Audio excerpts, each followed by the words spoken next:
Hello বন্ধুরা, অনেক দিন পরে আজকে একটা ব্লগ ভিডিও নিয়ে চলে এসেছি। দেখো, এসির আউটডোর ইউনিট কিভাবে জেট দিয়ে সার্ভিস করতে হয় সেটাই আজকে দেখাচ্ছি। যাদের কাস্টমারদেরকে বলছি, যাদের বাড়িতে এসি রয়েছে তারা জেট দিয়ে এইভাবে পরিষ্কার করাবেন, তবে ভালোভাবে পরিষ্কার হয়।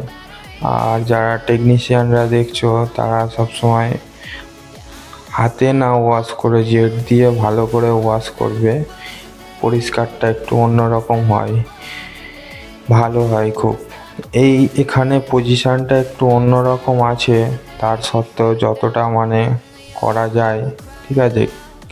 এর আগে দেখছিলে যে কত নোংরা পজিশানে ছিল এসিটা, সেটা থেকে অনেকটা ভালো পজিশানে নিয়ে যাব।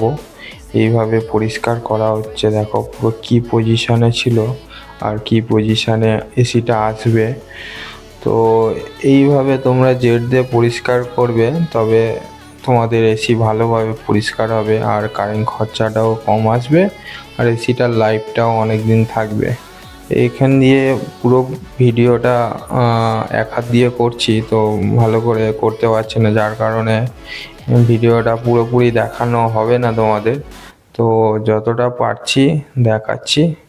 এরপরে পিছনের কয়েলটাও ক্লিন করা হবে, ঠিক আছে। তো পিছনের কয়েলের ক্লিন করার ভিডিওটা তোমাদেরকে দেখাতে পারবো না, কারণ ভালো করে ক্লিন করতে গেলে ভিডিওটা ঠিক হচ্ছে না।